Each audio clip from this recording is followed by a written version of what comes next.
Ajá. Vaya, que tenga el micrófono y ahí iremos. Jesús.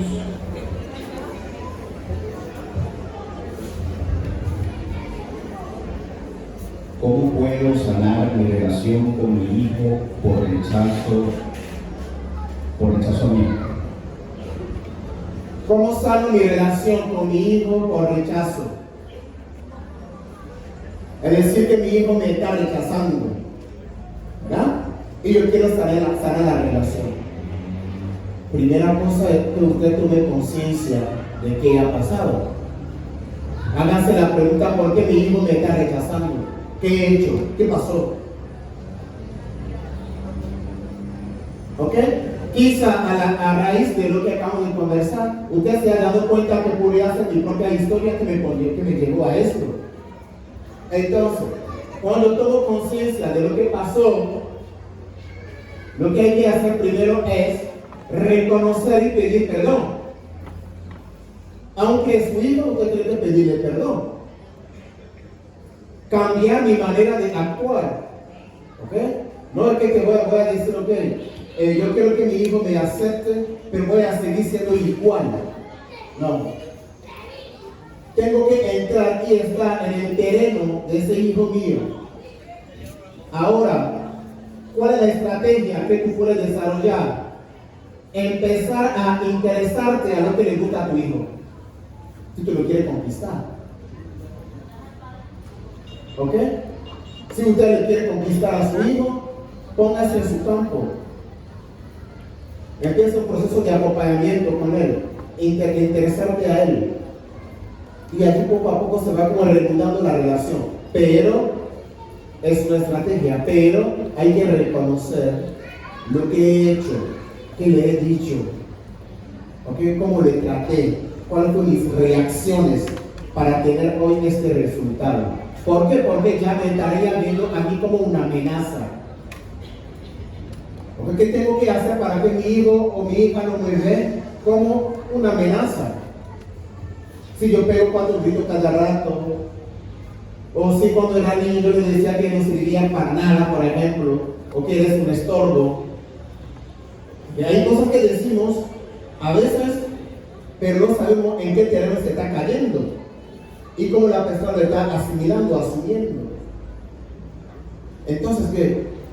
Son algunas pistas, pero repito, lo importante es reconocer, releer la historia, releer la realidad y ver dónde fallé y pedir disculpas. Pedir disculpas con un proceso de reconciliación y de perdón mutuo. ¿Ok? Eso es importantísimo. Otra pregunta. Cuando usted se refiere al entorno, ¿a qué se refiere? ¿A la gente, los vicios o a creencias esotéricas? Ok. Cuando yo digo en un proceso de sanación o de liberación, el entorno cuenta, estoy hablando de grupos familiares, ¿okay? Amigos, personas con quien yo convivo y mi relación con esas personas. Puede ser que estas personas pertenecen a un grupo esotérico, puede ser que son espiritistas, puede ser que a mí me toca reconocer qué es, si me conviene o no me conviene, qué quiero vivir, qué quiero ser. Quiero sanar, pues tengo que cortar. ¿Por qué? No vamos a darnos como Spider-Man espiritual. No, voy a seguir allí con ellos y yo me meto en el proceso de manera que después le voy a convertir. No. Usted se va a quemar. Porque usted todavía no se ha sanado, no se ha liberado para meterse que va a convertir a otra persona. Hay que vivir la cosa por parte. Me sano, me libero, sano mis heridas, soy una persona renovada y allí voy con la gracia de Dios a abrir el proceso como otra persona. No, que lo vamos a hacer, no lo hagan. Entonces, la persona que hizo la pregunta, respondí.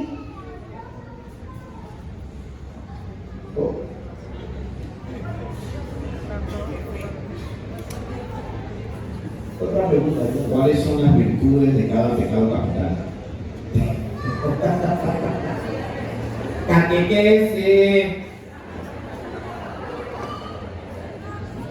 Catequesis de confirmación. Se lo dejo para que lo busquemos. ¿Ok? Lo vamos a buscar. Y si no lo conseguimos por ningún lado, lo respondo. Pero esta es la catequesis de la Iglesia Católica. Se habla de los pecados capitales, ¿no? También hay las virtudes. Pero es como un hueco, lo buscan aquí, lo ven acá. Ya les di un ejemplo aquí ahorita. Que la lujuria es la pureza. Vayan buscando. ¿Sí? ¿Se puede? Si no, pregúntenme después. ¿Cómo hago con una persona porque le pedí perdón por el Facebook y me bloqueó? ¿Cómo hago para que me perdone? ¿Cómo oro para lograr ese perdón? Muy bien. Primera cosa. No escuché la pregunta. Relee la pregunta, por favor. ¿Cómo hago con una persona pues le pedí perdón por el Facebook y me bloqueó? ¿Cómo hago para que me perdone? ¿Y cómo oro para lograr ese perdón? Muy bien. Primera cosa. Para pedir perdón a una persona, hay que buscar el momento adecuado, el espacio adecuado. Como yo decía, si tuvimos una diferencia ahorita, no hay que de inmediato, perdóname, sí, por favor, sí, me perdonaste, me molesto. Vamos a dejar un tiempo prudencial, 3 días, 4 días, que la cosa se enfríe. Y yo busco el momento de encuentro, porque perdonar es encontrarse. ¿Ok? Busco un momento, te visito y conversamos. ¿Ok? Pedir perdón, por ejemplo, por las redes sociales realmente no humaniza. ¿Entendimos? No humaniza. La idea es que nos veamos en persona y lo conversemos. Porque mirándote la cara en los ojos, hay comunicaciones corporales, no verbales, que entran en juego y que facilitan el proceso. Pero si yo estoy muy molesto y usted me escribe por Facebook para pedir perdón, lo bloqueo. ¿Ok? Ahora, ¿qué hay que hacer? Buscar a encontrarse con la persona para conversarlo. Porque al encontrarse la persona lo puede como bloquear. Se tendrá que ver. Y sobre todo, repito, los pasos que hemos visto sobre el perdón. Hay que respetar siempre los pasos. Porque el perdón es un proceso personal. ¿Ok? Depende de cada quien, cada persona, se hace más rápido o más lento. Aquellos que están acostumbrados a perdonar, lo sueltan rápido. Pero aquellos que no lo están, les cuesta. Y depende de otro pecado capital, la soberbia. La soberbia, virtud, la humildad. Estoy recomiendo. Ok, ya voy por 2.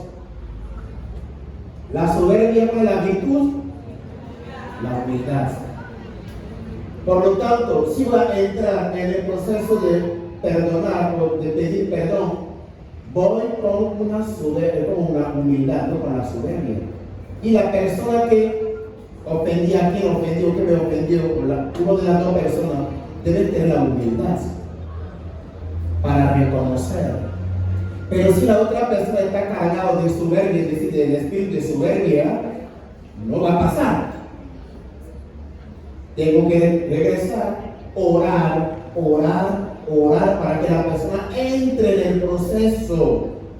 Recuerda, perdonar es un don de Dios, una gracia que tengo que pedir. ¿Ok? Es una gracia que tengo que pedir. Oye, ¿me tienes que perdonar? No. Cada quien vive su proceso. Alguna persona le va a tomar tiempo para perdonarte. Deje a la persona que viva su proceso. Otro te dirá, de verdad te perdono, no tengo nada contra ti, pero dame tiempo para sanar. Respeta el tiempo para que la persona sane. ¿Ok? Pero cuando empezamos a presionar, aquí que la persona tiene que saber lo que va a pasar aquí. Anda, vete de aquí. Porque ya me estás saturando. No me quieres dejar ser. No quiere yo evitar el proceso. Personas con distintas heridas psicológicas pueden mostrar mezclas de máscaras o solo exhiben la máscara de la herida predominante. Depende del momento. Pues que no somos estáticos. Depende del ambiente. En un ambiente la persona se convierte en controlador. Es decir, que hay un sistema que activó esa herida porque las heridas se activan. ¿Me explico, hermano? Las heridas se activan. Si hay una situación, una circunstancia que me activa la herida, me vuelvo controlador. Pero si hay situaciones que me ayuden como a calmar esta herida, aquí yo no controlo nada. ¿Okay? Pero él es controlado, pero conmigo no. Por algo vamos entendiendo un poco la respuesta. Depende de la situación y la herida se va activando. Cuando se activa, sale de nuevo la máscara. Si el ambiente favorece la activación de la psicoherida, bueno, tal vez es un monstruo.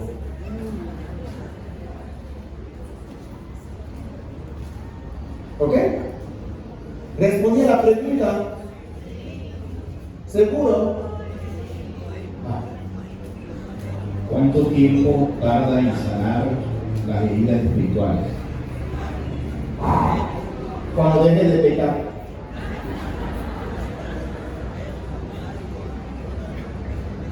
¿Ok?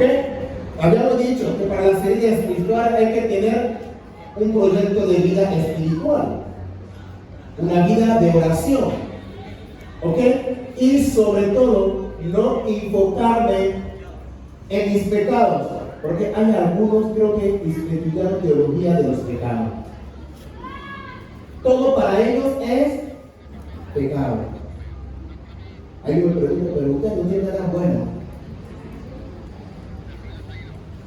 Eso también es una táctica del enemigo, porque aquellos que se enfocan mucho en el pecado, ¿qué dicen? Yo no sirvo, yo no valgo nada, mi vida no sirve, yo soy un fracaso, yo no sé qué yo. Allí sí que bueno. Me estoy autosaboteando. ¿Ok? Para sanar una herida espiritual, recurrir a los sacramentos, tener una vida de oración, pero el tiempo, porque Dios te da la gracia. Usted decide qué hace con esa gracia y cómo me voy sanando.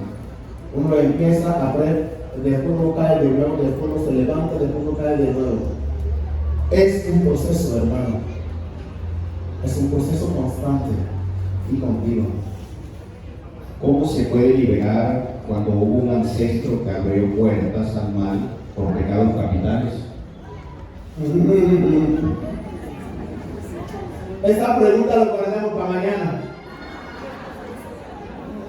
Porque acuérdense que le dije, hoy estamos con la sanación. Mañana viene lo que más nos gusta. ¿Cómo se puede liberar? Primero lo liberamos nosotros, pero sí se puede. El cómo mañana damos los detalles. ¿Sí? Mañana vamos a tocar el tema de la liberación, las manifestaciones, las posesiones, todo eso. Allí sí que vamos a explicar y entendemos cuáles son las estrategias que hay que desarrollar para eso. ¿Qué significa para usted la confianza? La confianza, Hebreos 11. Para mí es Hebreos 11. La confianza para mí es Dios. Cuando digo tener confianza en Dios, que me abandono en sus manos. Es decir, venga como venga, lo abrazo contigo. No sé si respondí. Es que la confianza es como tú quieras. Ojo, no es que no tengo proyecto, no es que no tengo plan. Yo tengo mi proyecto, yo tengo mis planes. Pero, ¿qué será lo que Dios quiera? No me voy a poner a pelear con Él. Si sale bien, bendito sea Dios. Si no sale bien, está bien. No me voy a molestar, ¿ok? No me voy a poner triste, no.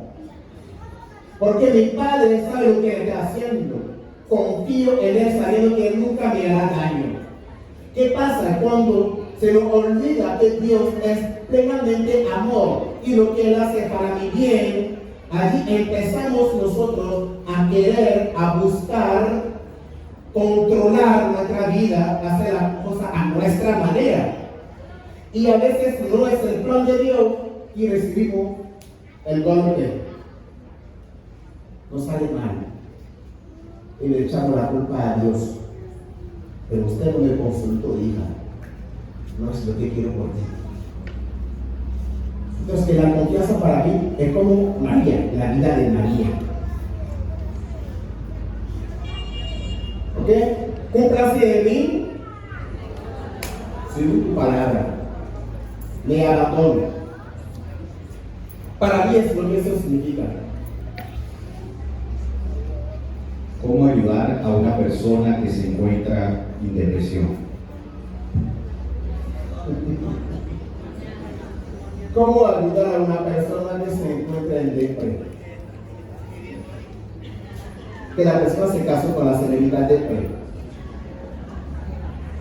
Fíjense, primero, no me voy a poner a decir que voy a ayudar a una persona que está en depresión, sino yo mismo voy a terminar en depresión. ¿Lo sabíamos?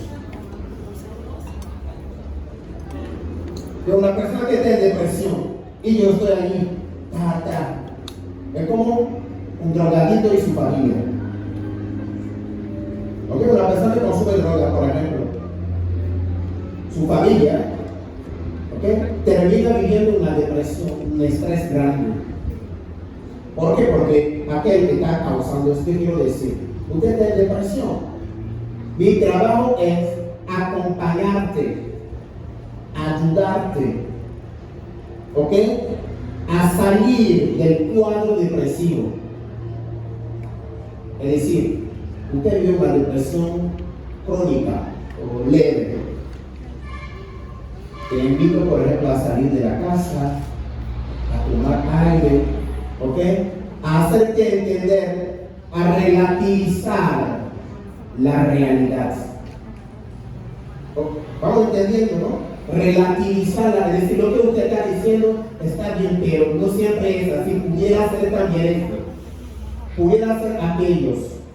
Es decir, mi trabajo es abrir la mente de la persona, porque necesito ser preparado, ¿ok?, para acompañar. Si no, yo mismo voy a caer en depresión, me voy a cansar, porque la depresión es una enfermedad. Y existe el espíritu de depresión también.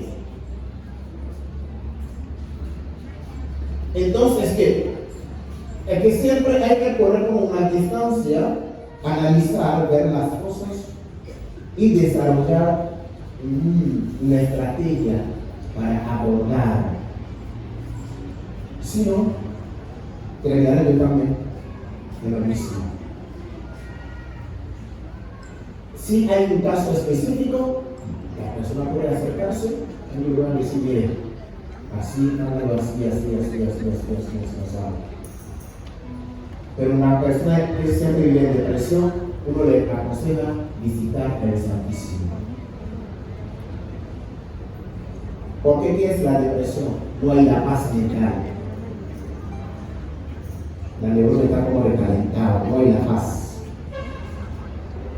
A la persona visitar el Santísimo se va como calmándose. Las meditaciones. No estoy diciendo yoga, por si acaso. ¿Ok? No estoy hablando de yoga, estoy hablando de visitar al Santísimo, el médico por excelencia. ¿Ok? El psicólogo por excelencia. Hay que visitarlo. Ahí uno enseña a la persona, desahógate por el Señor. Desahógate del Señor. Vacíate en Él para que Él te llene. Es un ejercicio. ¿Ok? Y haciendo eso, la persona va teniendo la paz interior, se va calmando y poco a poco todo lo va acompañando. Uno dará todo el proceso aquí a nivel de la iglesia, es decir, la parte espiritual acá. ¿Ok? Pero uno va a decir, vete a ver a un psicólogo. Los psicólogos ahorita la respuesta está en ti mismo. Entonces, ahí está un poco algunos elementos de respuesta. ¿Cómo sanar un corazón? Porque mi hija se murió y me ha llevado a pensar en mi propia muerte.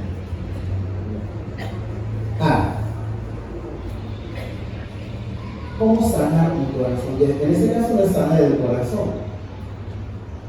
Es asumir la realidad de muerte. ¿Ok? Yo le puedo dar algunos ejemplos o algunas pistas para la persona que hizo la pregunta. Uno, partir de que mi hija realmente no es mi propiedad privada, es de Dios, pertenece a Dios. Primer punto, ¿ok? Duele, ¿verdad? Pero la verdad, nuestros hijos no son nuestros. No vamos a ser posesivos aquí. Son de Dios. Dios confió en ti y te lo entregó como para cooperar. ¿Para qué? Para su crecimiento, enseñarle a hacer el bien. Pero no es propiedad privada tuya, es propiedad privada de Dios, nuestros hijos. Segunda cosa, recurrir a tu fe. Creo en la comunidad de los santos. Por lo tanto, si yo amo a mi hija, porque si yo amo a mi hija no debe estar feliz. Su felicidad debería ser mi felicidad. Un día yo fui a una funeraria y todo el mundo estaba ahí como inconsolable, llorando, casi como se tragaba el ataúd y ya. Ay, ¿con qué me dejaste? Ay, ¿con qué voy a compartir? ¿Con qué voy? Yo no quería hacer, yo estaba en civil ese día, no sabía que yo era el sacerdote. Eso me ayudó a observar y a ver la realidad. Todo el mundo la letanía, ¿con qué voy a compartir? Me prometiste esto, ¿qué voy a hacer? Porque todo día al torno. ¿O no es así como lloramos? ¿Cómo lloramos los muertos? Me dejaste. ¿O no es así? Me abandonaste. Te fuiste. ¿Qué voy a hacer ahora sin ti? ¿Con quién voy a hacer esto? Si tú eres esto para mí, si tú eres aquello, me dejaste un vacío. ¿Quién me va a llenar ese vacío? Ahí está lo que decimos. Es que nadie llora diciendo, oye, te lloro porque te fuiste para el cielo. ¿O lo hacen? No. Fíjense, perdone, ¿hasta dónde va el egoísmo? Lloro pensando en mí, no en mí, en el muerto. Lloro pensando en mis intereses. No estoy pensando al muerto. ¿O lo hacemos? En nosotros mismos. ¿Ok? Entonces, que si hacemos esa reflexión, vamos a ver realmente cuando la persona fallece, ¿por quién estoy llorando? ¿Estoy llorando por mí mismo o estoy llorando por la persona? ¿Para quién estoy llorando? Esa persona ya se va para el cielo, no va a sufrir, va en paz, va a descansar. Ahora el descanso del otro me molesta. ¿Ah? La felicidad del otro me molesta y lloro. Solo estoy pensando en mí mismo. Por lo tanto, mi hija que se me fue, quisiera tenerla. Yo otra vez quisiera que esté conmigo porque es mía. Pero se me olvidó que es primeramente de Dios. Si yo creo en la comunidad de los santos, realmente no hay separación.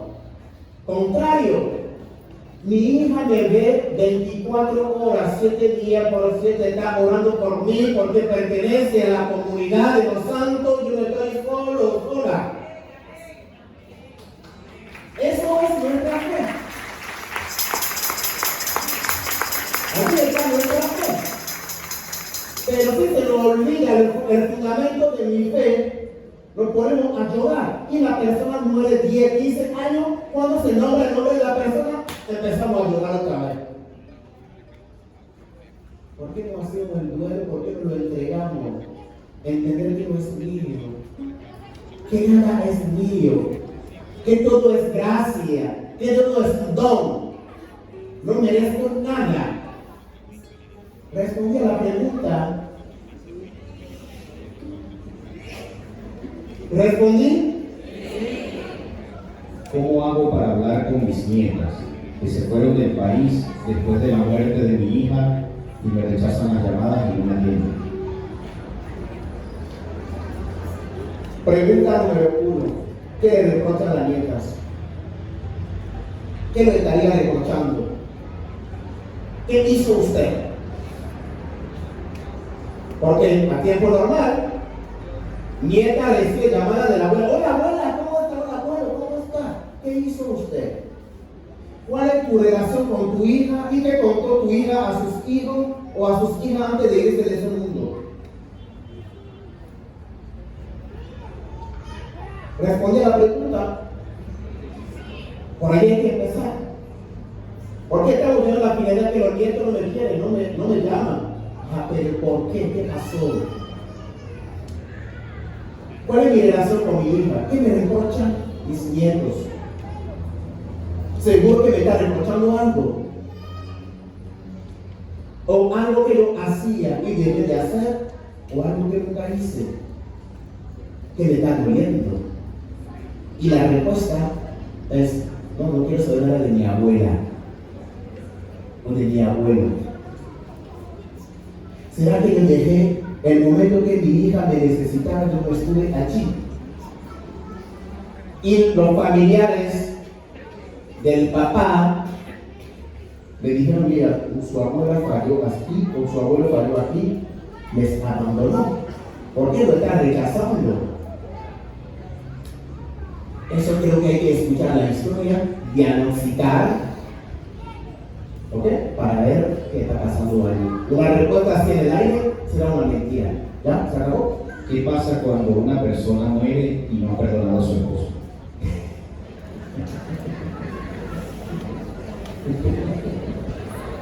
A ver, ¿qué pasa cuando una persona muere y no ha perdonado? No vamos a decir si es esposo o esposa, ¿ok?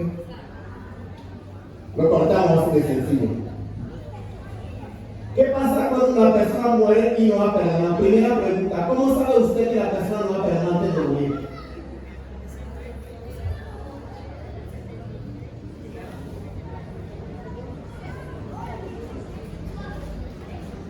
¿Saben por qué yo hago la pregunta esta? Muchos dicen, no, se lanzó en el metro y se murió. No debería entrar en la iglesia, eso va para el infierno. No, que se tomó un medicamento, no se disparó en la cabeza. La pregunta es, ¿ustedes estuvieron allí cuando la persona está entregando sus últimos aliento, soplo? ¿Usted sabe lo que dijo a su Dios? No. Si él dijo, ay papito Dios, perdóname, me tomé el medicamento, pero ya no hay vuelta atrás. Perdóname. ¿Y usted cree que papá Dios le va a rechazar? Papá Dios lo va a rechazar. Por lo tanto, una persona antes de fallecer, yo no sé si me perdonó o no me perdonó. Ahora, si soy yo el vivo que le tengo un rencor, el trabajo me toca a mí. Perdonarlo. Porque ningún muerto tiene algo contra ti. No te contesta. No tengo nada contra ti. ¿Ok? Ningún muerto, tú estás molesto con. No. Ajá. Ese sentimiento a qué me sirve. Ahora, hay casos y casos. Si la persona no ha perdonado y fallece, no puede entrar tampoco en el cielo. Estará. ¿Por qué? Porque no puede entrar en el cielo con rencor. Entonces, que le conviene al muerto soltarte para poder irse.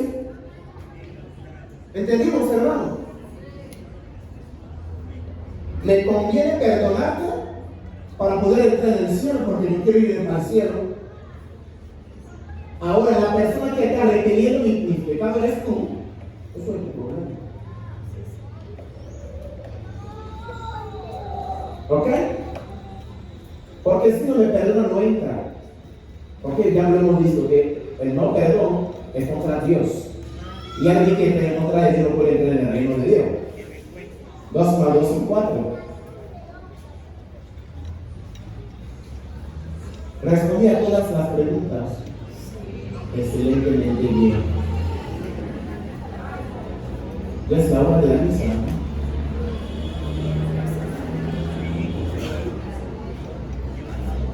A las 3. Seguimos. ¿Hay otras preguntas? No. Ahora, viendo el tema que tenemos y lo que nos tocará mañana, quisiera como ir adelantando algo de mañana, ¿ok? Para ganar un poco de tiempo el día de mañana, porque mañana seguramente te van a tener como millones de preguntas, pero repito, lo más importante realmente es la sanación. Cuando estoy sanado, estoy libre. ¿Ok? Cuando Dios me sana, yo soy una persona libre.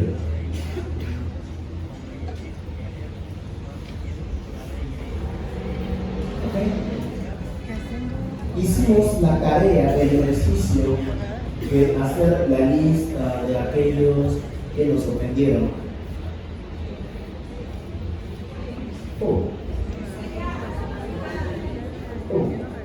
Hermanos, no van a venir mirándole aquí todo el día como si fuese un payaso. Hicimos la tarea, porque estamos de retiro, hay que practicar. Estamos de retiro y tenemos que practicar. Pasamos de la sanación a la liberación.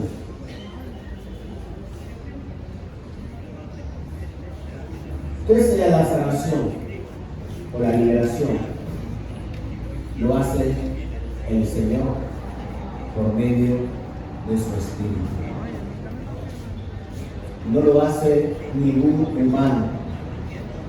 El humano que está allí solo que es un instrumento en la mano de Dios. ¿Ok? El humano que está allí solo es un instrumento en la mano de Dios. Aquel que está obrando se llama Jesucristo. Aquel que está sanando se llama Jesucristo. Ahora bien, hay grados de infestaciones, hay posesiones, hay perturbaciones, Pero generalmente lo que decimos es, no que la persona está poseída. No. Una posesión conlleva a un exorcismo. Hay la posesión parcial y la posesión total. ¿Ok? Pero hay perturbaciones, sí. ¿Ok? Me dijo que llegó una pregunta. Regresamos al tema anterior. ¿Cómo puedo perdonar a mi padre por rechazo y abandono? ¿Y cómo puedo perdonar a una persona por rechazo?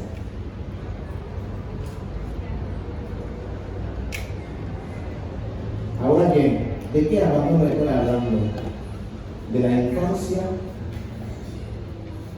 ¿O desapareció y más nada? Ahora bien, si es un abandono que una de las heridas de la infancia tengo.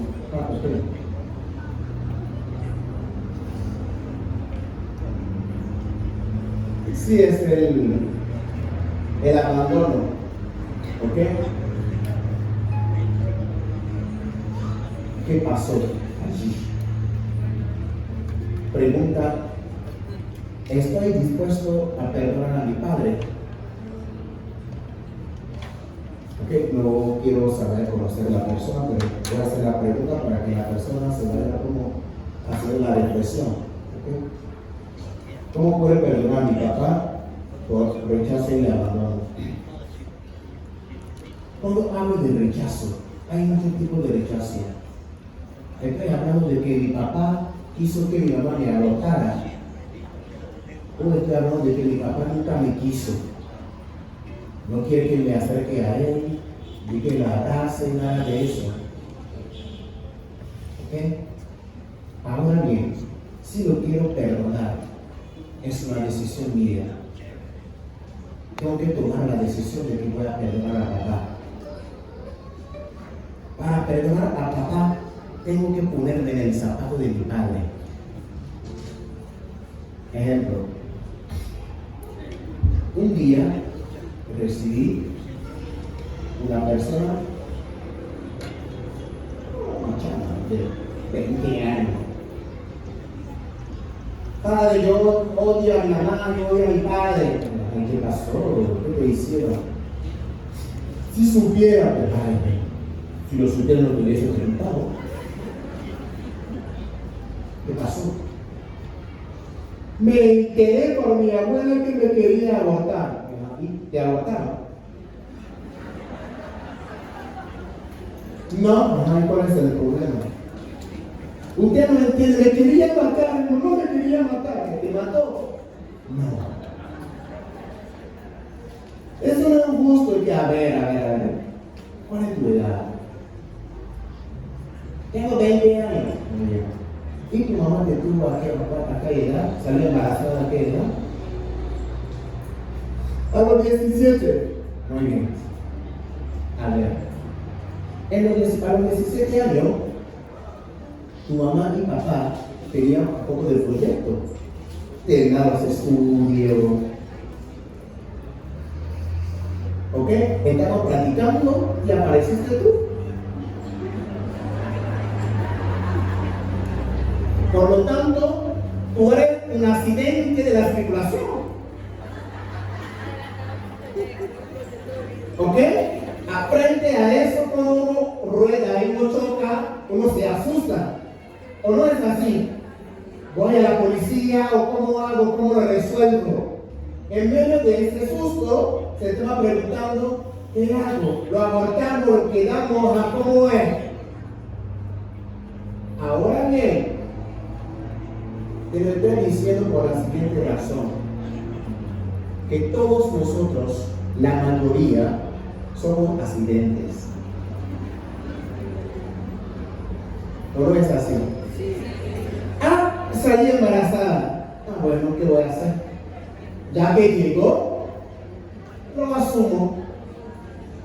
¿O no es así, hermano? La mayoría son accidentes. Otros tomaron su tiempo para planificar, para buscar, para tener. Y aquellos que lo buscan no lo encuentran. Pero aquello que está jugando, ahí está. ¿Y qué hacemos? Bueno, llegó, hay que asumirlo. Por lo tanto, hija, deja el show, deja el drama. Tú eres accidente, yo soy accidente, todos somos accidentes. No venga aquí para decir, no me querían abortar, pero te abortaron. ¿Tú tienes novio? Sí, aquí estoy esperándote. Yo dije, mientras usted siga yendo para el cementerio, un día se va a encontrar con el fantasma. Aquí estoy yo. Para ver si me vas a decir, padre, ¿qué hago? Le espero. Ahorita lleva 3 meses. Y por casualidad en esos días la encontré. ¿Qué? Hola hija, ¿pero qué te pasó? Padre, salí embarazada. Ay, ¿qué vas a hacer? Ay, padre, ya entendí. Ah, muy bien. Es que la empatía, ponte en el zapato de tu papá, de tu mamá, en su situación en ese momento. Si yo quiero perdonar a una persona, tengo que vivir la empatía, juro, para entender qué me habrá pasado. Si mi papá me abandonó, se fue, ¿qué pasó? Voy a entender de manera muy objetiva. Así es fácil el proceso de perdón. Vamos bien, hermano, vamos entendiendo, ¿no? Es muy fácil el proceso de perdón. Porque ya me pongo en tu situación y entiendo que, oye, tienes razón. Si estuviese allí, casi haría lo mismo. Pero de verdad que no está bien lo que hiciste. Te entiendo, pero igualito. Ok, tú tienes razón, pero igual, tú vas para eso. ¿Ok? Aquí el proceso es más suave, más llevadero, menos drama, menos dolor. Y si he vivido cosas de maltrato, porque me quedé con un tío, una tía que me maltrató, los primos, los sobrinos que se burlaron de mí, cuando vivo la empatía, pues eso es que todo se va calmándose. Y me pongo ahora a defender a mi papá, que lo entiendo. Y tu papá, mi hija, perdón, papi, tranquilo, que te entiendo. Ven, te amo, papi. Y ya. Pero cuando seguimos, me abandonó, me abandonó, pero entiende, no lo voy a entender. De verdad que me hacía vergüenza, me irresponsable. Pero, cálmate, hija. Ok, para perdonar a papá, invito a la persona que hizo la pregunta a escuchar la historia de papá. ¿Qué le pasó? Porque otro dice, mi papá lo maltrataba, hay que ver cómo educaron a tu papá. Sí, a él, en su casa lo educaron con patata y kung fu. Igualito que lo educaron así. ¿O no? Ahora, tú que me estás escuchando, que le estás entendiendo, voy a tener que cambiar para no seguir con el mismo hilo. Perdonar, me repito, no es algo fácil.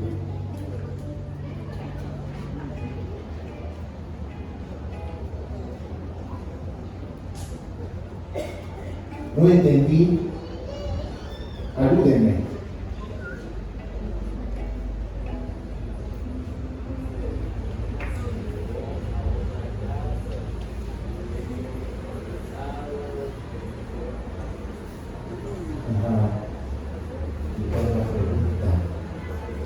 Yo pido a la persona que si la persona tiene todavía ese pensamiento, que se acerque al Padre,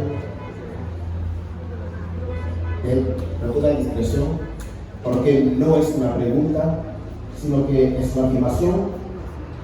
Mi hija se mudó a otra casa y he pecado pensando que me quiero matar.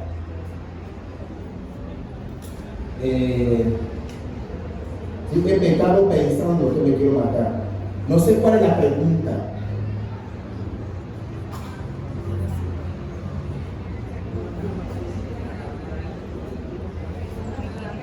Si la pregunta es pensar, matarme es un pecado o no,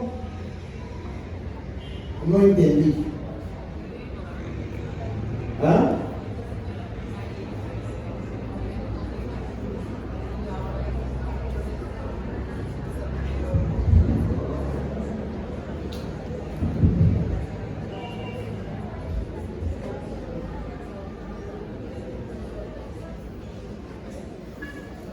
No es una pregunta, ¿verdad? Es una afirmación. Por lo tanto, a la persona yo le pido, con el corazón en la mano, que se deje acompañar. ¿Qué sea? ¿Sabe qué? Con toda la discreción, ¿ok? Que se deje acompañar, que se deje escuchar para acompañar, para ayudarle. Porque ya lo que yo veo hay un espíritu de soledad que está haciendo su desastre. Pero la soledad está llamando a su compañerito, suicidio. Y se va a quitar la vida. Remordimiento, sí, yo puedo tener mi esposo o esposa, pero me siento solo. Porque lo que veníamos diciendo es mi hija, propiedad. No me tenía que dejar. Dolor. ¿Ok? Se siente como rechazada por su familia, por su propia hija. ¿Para qué voy a vivir si a esta niña le entregué todo?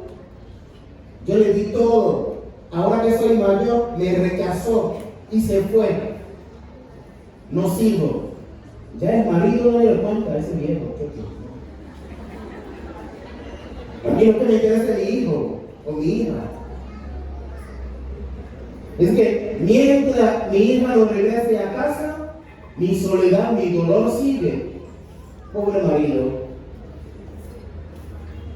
Entonces, la persona que se acerque, repito, con discreción, para que se le ayude con oración y hacerle entender las cosas, que los hijos crecen y están en su derecho a hacer su vida.